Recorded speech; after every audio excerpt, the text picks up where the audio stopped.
at San Jose State, and I work a lot with the game development club. And my life has been a lot of games and game development and game playing and that sort of thing, and I really love it.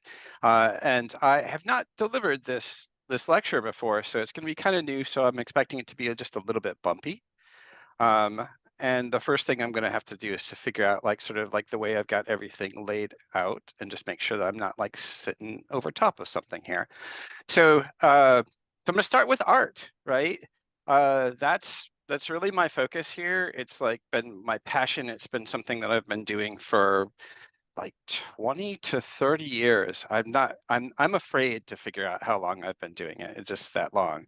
But in putting this together, I came across like a couple of trends that seem to be recurring in the work that I'm doing.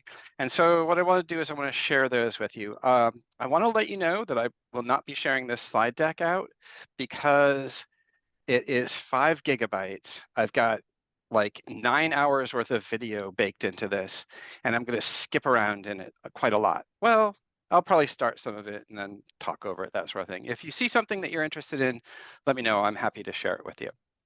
So the first trend that I've seen here is about games. It's about games, it's about game spaces, and more specifically, I think I've teased out of it, it's about this idea of virtual environments.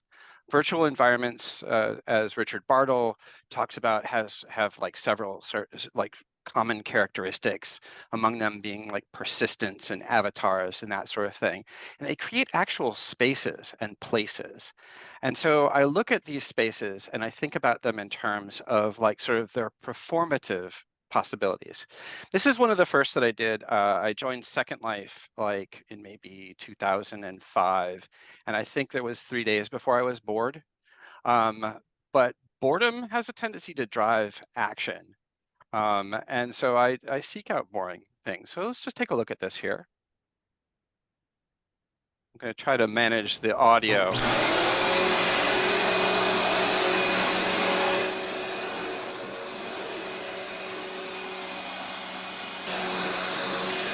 That is me vacuuming the virtual gallery. I'm going to turn this down a little bit because you guys know what it sounds like, right? And let me talk over it a little bit. This is really about like sort of anchoring it in the place that it is and creating a space around it. My joke or my pun around this is that this video kind of sucks. It's vacuuming. It sucks, right? This was an early show where we looked at virtual environments. We 3D printed the vacuum cleaners out of this. This was my first experience with 3D printing. This is a live environment. While we were like setting up to shoot this, somebody dropped by to say hello and ended up essentially naming the piece too. And I like the serendipity of it. I like that it's a live space and that my actions have an impact with it. And so we're gonna let him like him talk here because this is where he names it here. It's about like sort of being aware and watching this happen. So we did like 6 shows in here. 6 shows, 6 international shows with different artists. We hosted residencies. We paid people money to come in and participate. This was really very impactful for me. It's like I looked at this and I looked at this environment. This environment is really driven by the people who are in it. But being a gamer, I started to look at some other environments too. Let me see if I can do this here. Okay. The next space that we looked at was World of Warcraft. This was like many years ago. The South Park episode about World of Warcraft had just dropped, and it painted such a bleak and horrible picture of it. I was like, I've got to go there. What we did was we created this thing called the Third Faction. We tried to be an alternative to the Horde and the Alliance and the war that was going on. And that turns into this project called Demand Player Sovereignty, where we're actually trying to think about like, well, what is it like to be in this space? What are the things that we would do? We're not really going to end the war because that's actually part of, the environment. But what we want to do is we want to have a little bit more control. This was made with Liz Solo and a cast of characters.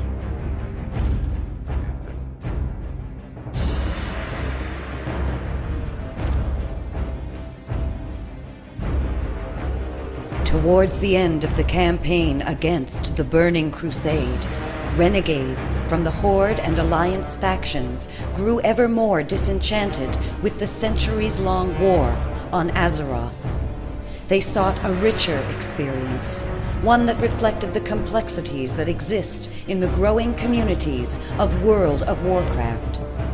Groups began to gather to restructure the relationship of player and game and to explore how to make a difference.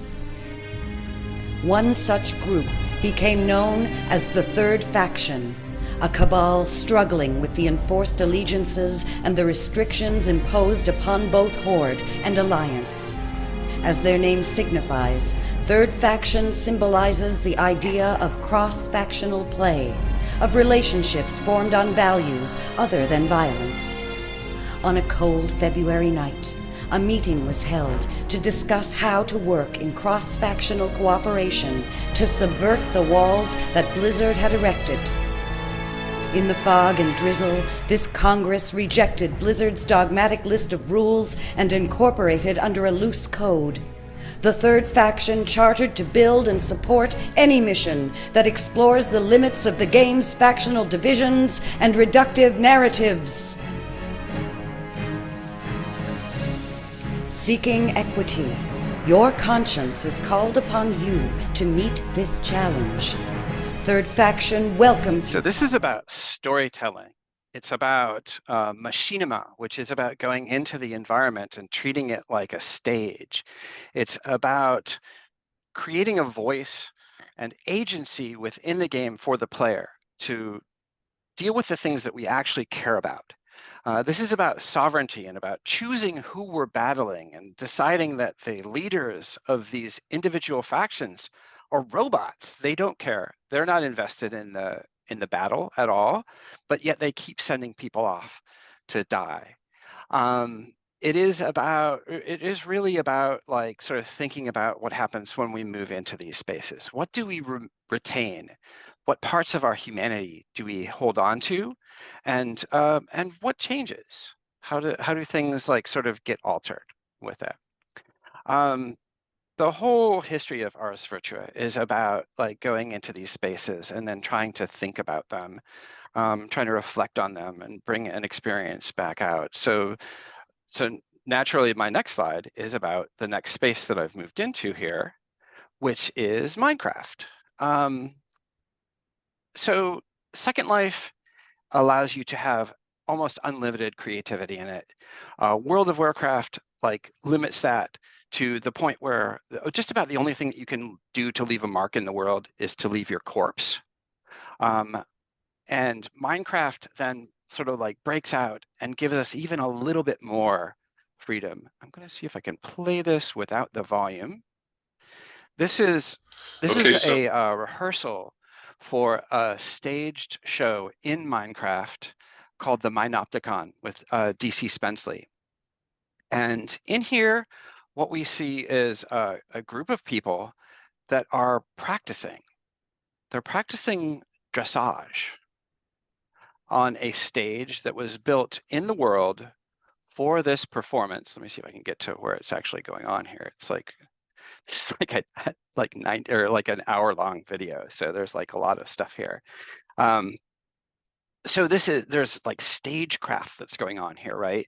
There's planning around it. There's like you watch the people move, you can tell that they're in formation, that they're doing this. I mean, there's a part that you can't see that's above the stage that contains water that makes it sort of like drop down, and we see like fireworks going off in here. And I'm not. Oh, here we go. Here comes the group. So just dressage, right? Horse dancing, right? A sport of the wealthy, right? In Minecraft, kind of strange, kind of silly. I like the way that this this extracts the performance, and there were some live performances of this that were done. You were invited to become in and be part of the audience, and watch and just sort of like experience it directly. It's amazing to me the amount of work that these folks did with this. Yeah, I just stand in awe the way that it is like sort of constructed visually within the game engine. It really is about like taking what's going on in here and leveraging it to create art. Okay, let's see. I think I'm going to move on to my second theme, which is really about curation and collection. And this is probably more of like just sort of like a side element, because what you'll see is like you'll see gaming in at least one of these as well, right? But one of the things that I found with respect to like collecting these and creating art shows is that it let me dig more deeply into an understanding of what is going on. And so this is from the Cooperative Gaming Co-op. We took, oh, I'll show you the video here for this because it's actually kind of fun, right? I'm gonna mute this audio here too. You're gonna see me do that a lot. I couldn't figure out how to do it automatically. We built 6 arcade cabinets, right? Built them as platforms for individual curators to come in and then choose the games that are going into it. We created the Winatron SJ, we created like sports, we created one around a specific designer, Anthropy, and then we also took and had people bring in their games. We call this the Cooperative Gaming Co-op, and there's something really beautiful about the redundancy of that. It's like the Department of Redundancy department, that sort of thing. But we invited people to bring in their old games and just swap them, right? We turned a gallery in downtown San Jose into an arcade, and it had this sort of like basement feel to it anyways. And then we had parties in here, we brought musicians in, and just sort of like celebrated the different platforms, the different sort of collections of games, as well as like sort of the designers. And one thing I want to like sort of caution you about is don't build furniture. Not unless you want to have furniture. I built these like a decade ago and I still have them. There's one sitting right next to me in my office. And so it's like we built them for one show and they stuck around, is what it amounts to. We brought in local graffiti artists to decorate the cabinets, engaging directly in art, brought in other projects like the light wall from Steve Dury, brought in a local group of musicians, Haptic Synapse, to play this sort of like EDM kind of music in the background. And it just became like a really delightful party and celebration of games and gaming and sharing and that sort of thing. The other project that I'm going to talk about in terms of like curation is the American Gun Show. It's hard to be in America and not think about guns and the impact that guns have had both on people, and lives. And for me, in my mind, this creates some interesting questions. And when I have a question, then I start to collect things and look for solutions in terms of through the other people's art. So this is the only piece that didn't actually get installed because it was a robot that like sort of like pointed a gun in a random followed like people around and pulled the trigger. It was meant to be a cap gun, but it was, we ended up with a video of this. Let's see. This is something that I would say like this ends up being another cautionary tale. If you decide to be a curator, make sure you look into the things that people who are the artists, what they're saying about their world. This person turned out to be a really terrible person. And I'm not even going to mention their name, but their work is beautiful and fit in these like sort of ceramic guns. Adult themes, I probably should have provided a trigger warning. That would have been somewhat ironic about a gun show with a trigger warning, right?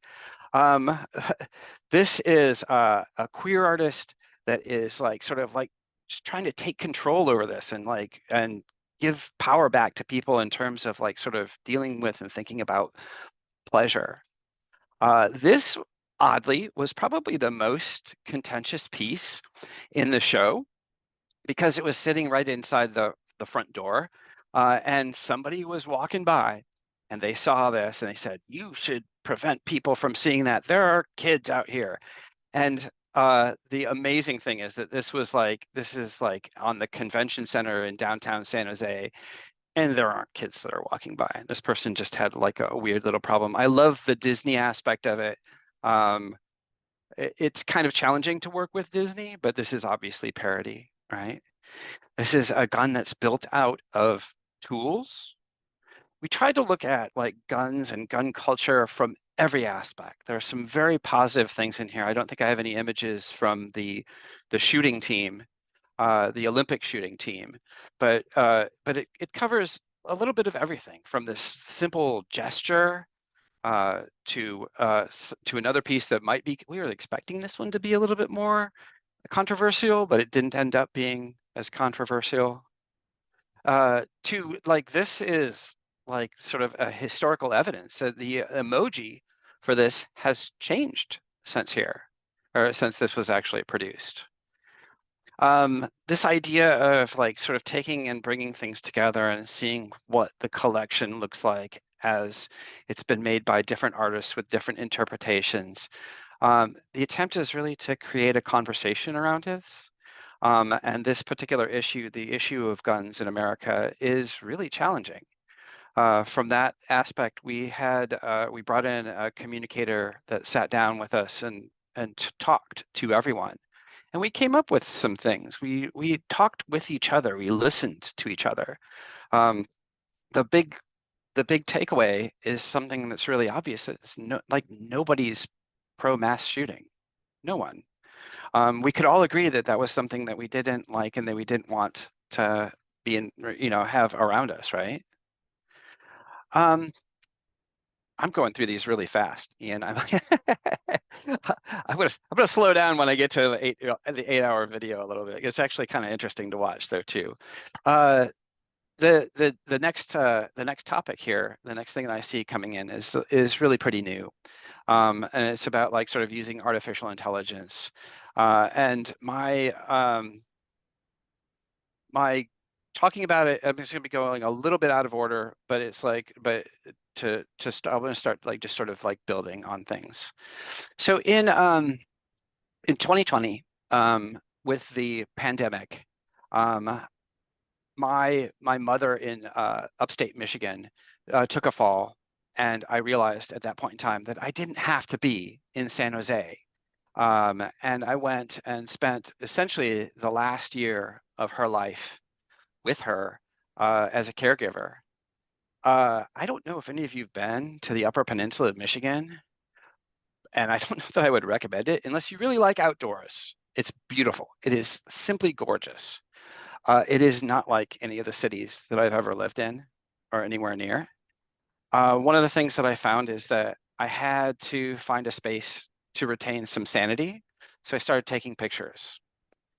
At that point in time, I had started working with generative adversarial networks, GANs. I don't know if any of you have had an opportunity to deal with this, but you like feed it like 400 images. And then what it does is it tries to create images that might fit into that set of images that you've given it. One of the things that I find with GANs is that I really love that I can pick out the elements from my source images in here.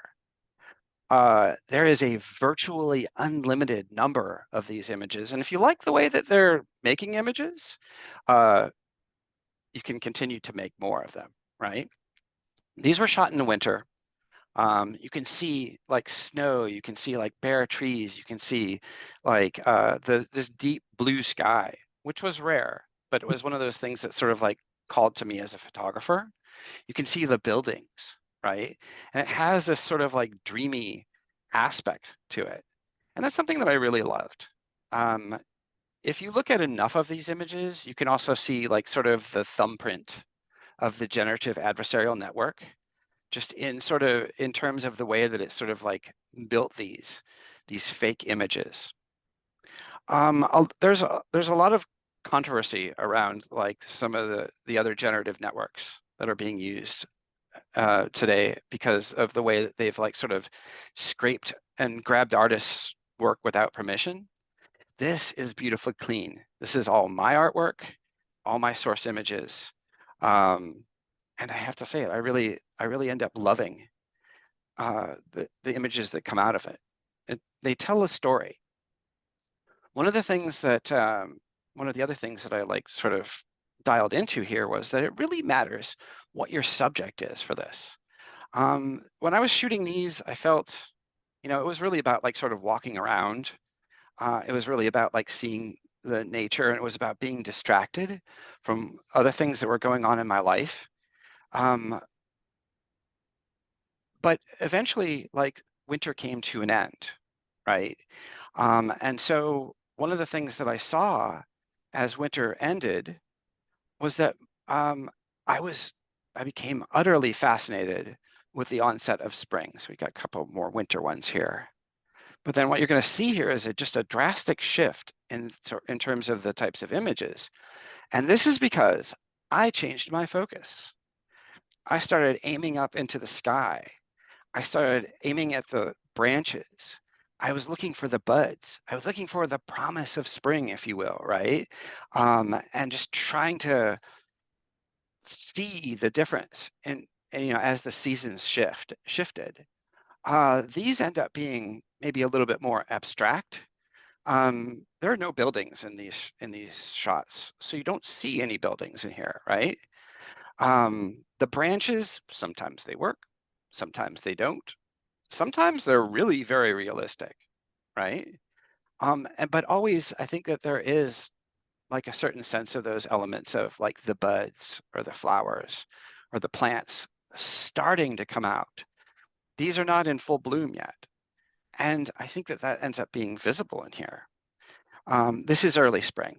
I shot a series even a little bit earlier than this, but it ends up being really kind of bleak. And I really enjoyed like the way that this sort of turned into like a conversation around the seasons. Got a couple more of these. I love to show hundreds of these images because the story of the GAN and the latent space is not told in a single image. Even like the best image, right, does not share with you this idea that there is a virtually unlimited number of these. You can pull these out forever and ever and ever. And some of them are good and some of them are bad. And what I want to show you then after this is something called a walk in the latent space. And what this ends up being is a video.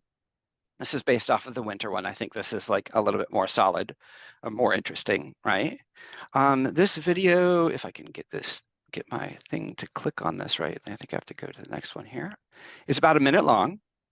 And what you'll see is that the image is starting to just very subtly shifting. This is because like two images that are next to each other in the latent space share a great deal in common. If you decide to sort of like meander off in a direction, you can pick where you want it to go and tell it to give me more foreground, give me more buildings, that sort of thing. But stringing together each and every one of these things, like sort of frame by frame by frame, creates this very sort of dreamy image that also tells like another story about what's going on in the images and in the collection. And this one, I can't seem to track like how far I am with it here. I had a lot of fun like sort of working with Keynote and trying to figure out how to like push it as far and as hard as I could. Sometimes I get like the controller and sometimes I don't. That's like sort of fun. So sadly, my mother passed away. I moved back to San Jose. It was July of 2022, and I don't know if you what you were doing at that point in time, but disco diffusion was sort of like made its appearance like way like back in March or May or something like that, right? So this idea of like entering a text prompt and getting a generated image out of it is starting to happen. And Disco diffusion then turns into stable diffusion for me.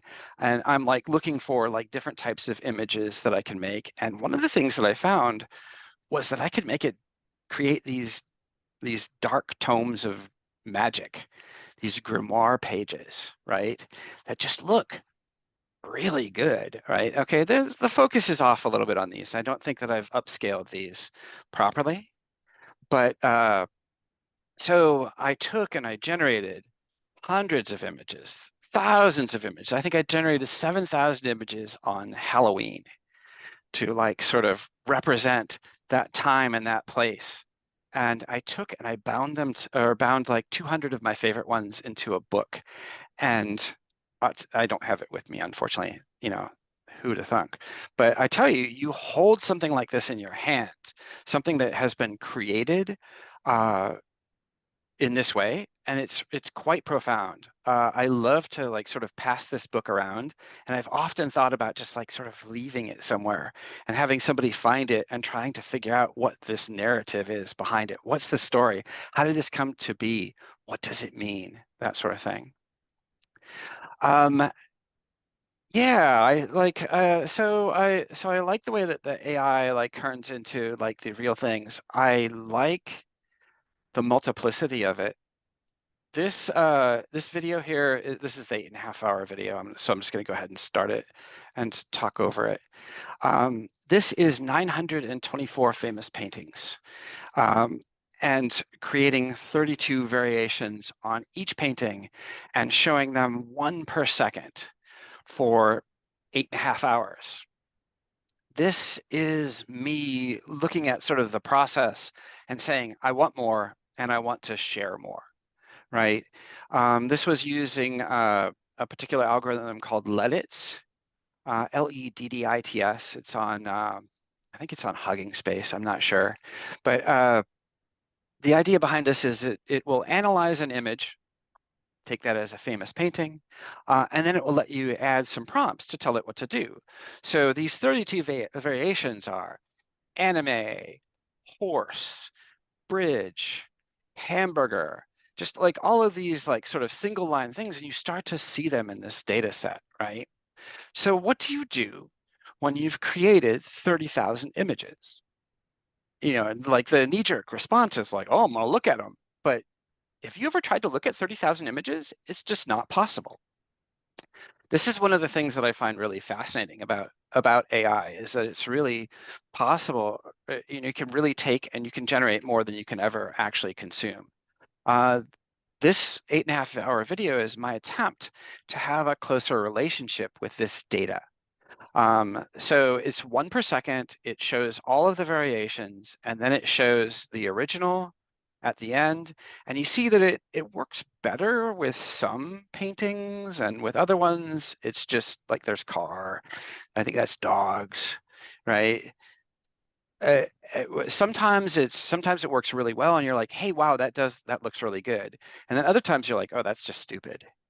Um, so what I did was I took this and I put it onto YouTube, and I'm happy to share the link with you if you want to. And I play it in the background on a second screen. And I don't worry about catching everything, but every once in a while I will look up, see if I can find this here. And I'll see, this is like 505 minutes. I didn't realize that was gonna stay in minutes. You'll look up and you'll be like, oh, I know that painting. Let's see, it's playing with some anime. And so my relationship with this data has shifted significantly. This was made, we did a game jam over the summer that wanted us to use artificial intelligence. And so we created a game where you're supposed to try to spot the fakes from the real paintings. The biggest challenge with artificial intelligence right now and generation is that it takes a lot of computational power. And so it's nearly impossible to generate something like this in live. And it's definitely impossible if you don't understand the sort of hardware that a particular person is using. That one kind of looked a little bit Shrek-like too. That's like funny. It's watching this video, you see these patterns emerging with it. And yeah, I don't know what to say. It's like, this is all of my data. This is everything with it. The game is kind of fun too, if you're interested in that. We did the game jam. It was supposed to be like a 48-hour game jam. I think we were only able to participate in it 24 hours. And then my colleagues went and sort of finished it afterwards. And I'm happy to link to that as well, although I'll have to probably dig it up. Okay, I think that brings me to the last of the major themes that I'm dealing with tonight, and that's music. And this one, again, there's like sort of this time rewind. I'm going to rewind back to my MFA thesis, which I wrote. I wrote and directed a musical, Einstein's Special Theory of Relativity, the musical. It looks like we've got like just a lot of time here, so I might actually play this whole thing.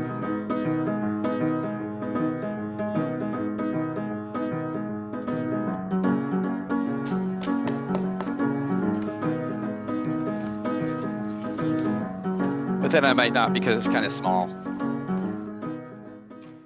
Welcome, class. Please open your test booklets to the first problem. The question relates to my special theory of relativity, and I would caution you to remember the particular conditions relating to this: no acceleration, no rotation, and near light speed travel. Now, please confine your work within these parameters. So I actually have, those parameters are important. The train is traveling from Olympus Mons to Zurich, a distance of 311 million kilometers. The train passes the Mons terminal at precisely... So Einstein ends up reading to us this problem, right? And I don't know if you work with experts, but in putting out a movie about special theory of relativity, everything has to be exact. The science has to be perfect. So here we see the train that's going from Zurich or Olympus or Mars to Earth, right? They're doing karaoke in there, right? That's what you do in a train, right? The thing that I'm interested in here is like the way that theory interacts with reality. And my vehicle for this is both the train, because that's where the story takes place, but it's also like music. At this point in my life, I was like, I don't really like musicals, but I ended up doing some research in it, and I found out that typically in a musical, when they're singing, that's because their emotions are coming out, right? And what I was looking at here in particular was like, okay, well, what if instead of like emotions, what if it was about theory? So every time they break out into song, it's about very specifically about part of relativity. So I think we got a song coming up here. That's Heidi Klum, by the way.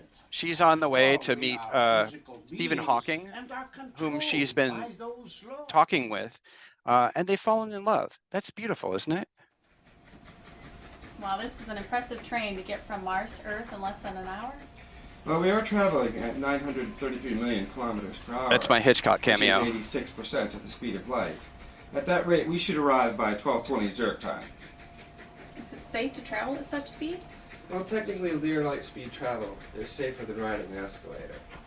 The trick is accelerating and decelerating. That, of course, is covered by general relativity. Einstein, always on point. Do you know what time it is? The clock says it is just past noon. Actually, the question is not so simple, and the answer is even more complicated than she realizes. Sounds like we need some theory here. Next, E-Man. Excuse me.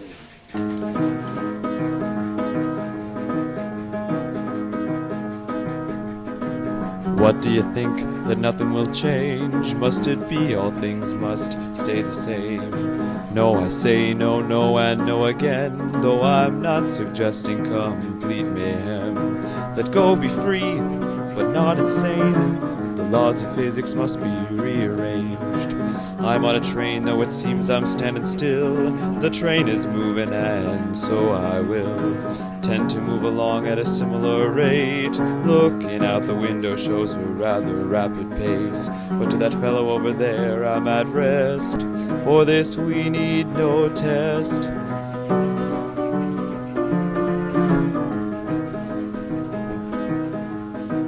And look out there, a big blackbird flying. Let's agree at some velocity he is diving. At what speed if I weren't standing on this train? If the earth weren't moving, if there could be flat plains? What's my reference point as he speeds by, flapping his wings against a stormy sky?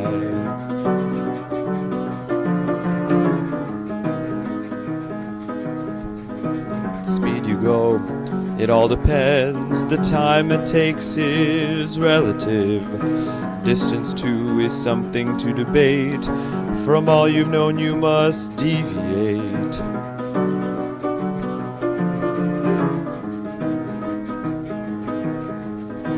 Now here's a part hard to explain. The speed of light, it doesn't seem to change.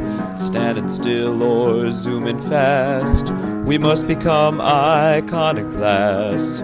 Nothing that we know is any faster.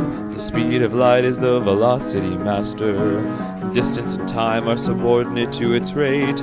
They seem to adjust to the conditions it creates. Distance is relative and the time it takes is too. When the speed of light old rules does undo.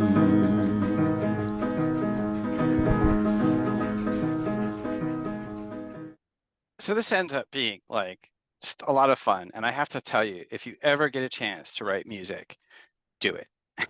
There's like nothing that is more satisfying than hearing musicians sing your lyrics.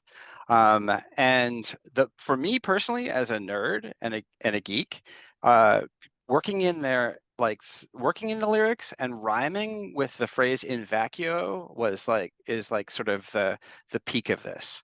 There's like a couple of other things, you know, like making the duet between Heidi Klum and Stephen Hawking with his robot voice. Lots of fun. Did you have a question, Ian? No, sorry. I was sorry. coughed. Oh, no worries. Okay, so I'm going to go ahead and move on. This is online if you want to watch it. It's like, I look at this and look how small it is.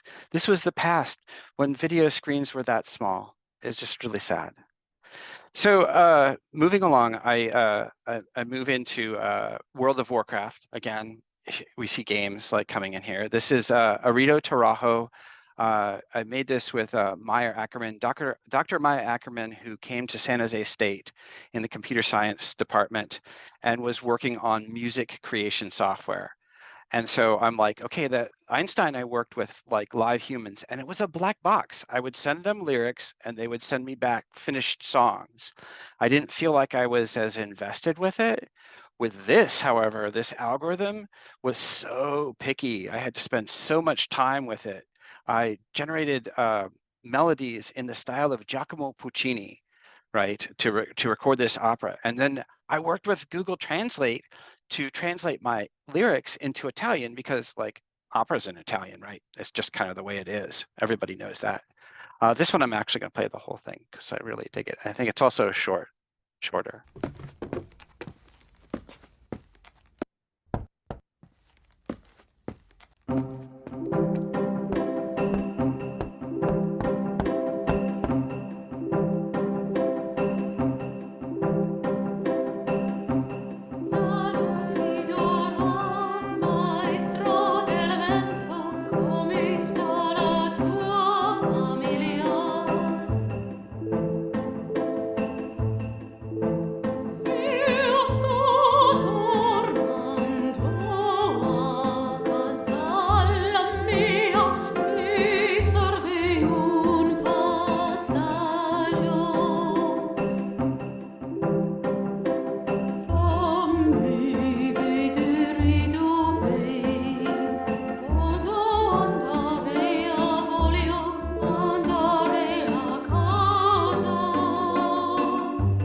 So this is the story of a woman who has taken time off from her job to raise a family, and she's preparing to go back to work.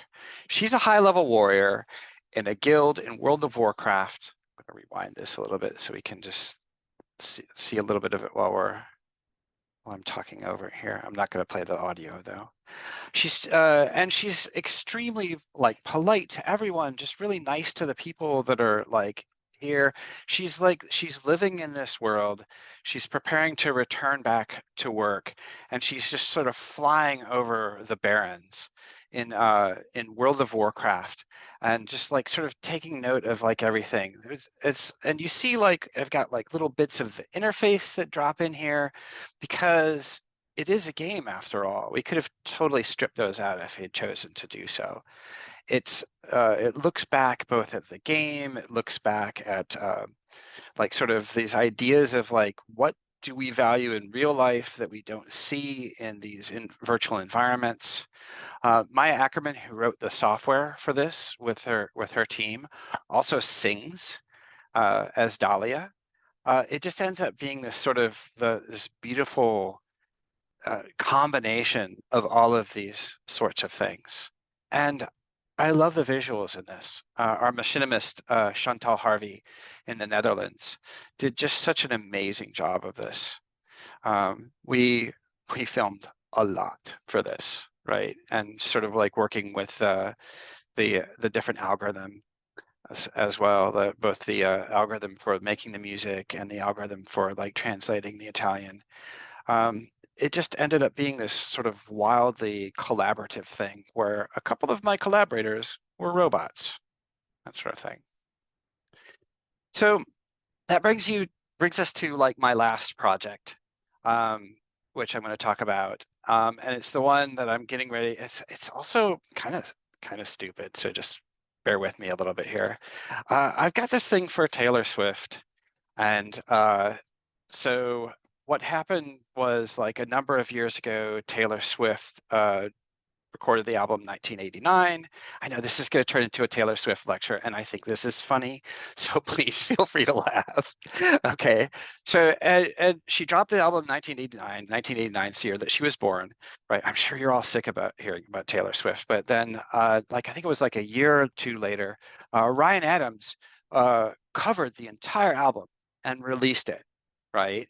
And she was actually delighted by this. This was like, oh, wow, somebody I know and somebody I care about is like re-recording my music.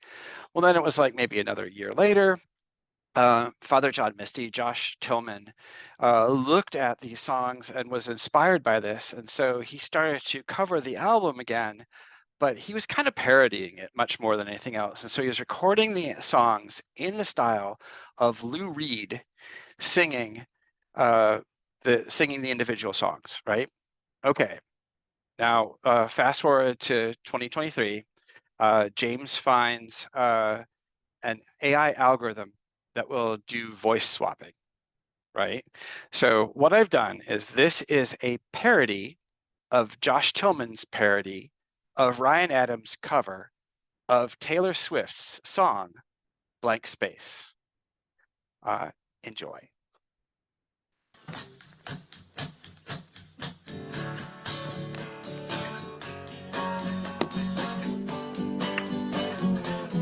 Oh, now.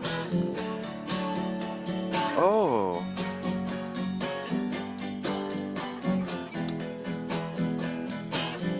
Nice to meet you. Where you been?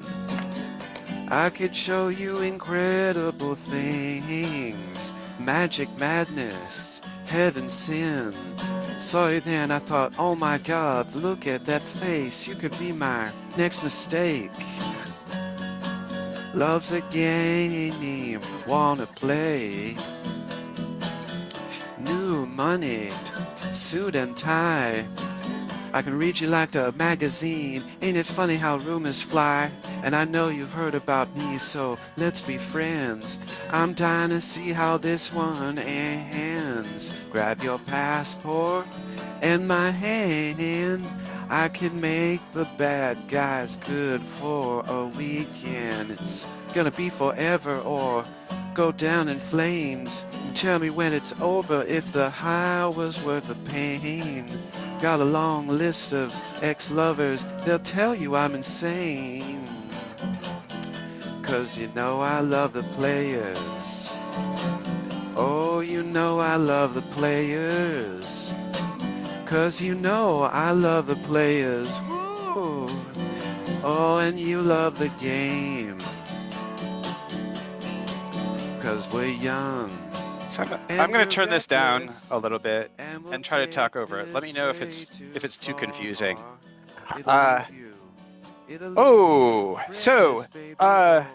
If you want this is on YouTube. Just look for Uncle James Misty. And I'm about to drop an album. My intent is to drop an album on the 31st on Halloween, where it's going to be Can I Be Frank With You? And it's going to be me recording a bunch of other songs with my voice. I love this. I suffered for this, though, too. When I say I suffered for this, I listened to Taylor Swift's 1989 album for an entire weekend while I worked on this. It was hard. I respect her as a musician. I respect her much more as an artist. And incidentally, this picture is AI generated. Just saying, it's all fake. It's all so fake. But one of the things that I'm seeing is these AI tools are creating a space of accessibility that let us do things that we could not do otherwise, even if they're stupid things, stupid and funny things, right? Yeah. I guess I think I'm about winding down, Ian. I have one more song to play us out with, but it's like not. I'm not going to start it yet. Just let me know when we're winding down, and I've like it's another one. It's another track off of my album. Your new album. Yes, this is the debut for it. All right, we're feeling privileged. There is so much stupid work that's associated with all of this, right? Like the recording and finding good songs that you can like actually replace the lyrics with. But then I've got to set that video that I set up on YouTube. There was a little bit of work with that as well. Like, and just like all these like dumb things along the way. Well, I think this is a maybe not a dumb place to turn it over to people to ask questions. Sure. I think you can just chime in. Maybe if you don't share your screen, and then we can see, everybody can see you and we can see each other. I can turn this the share off, but Yeah, I'm going to come back to it. I'm going to come back to it because I got one more song, right? That's right. Don't let me forget. Play. We're not going to lose that part. I'm going to stop the recording or pause.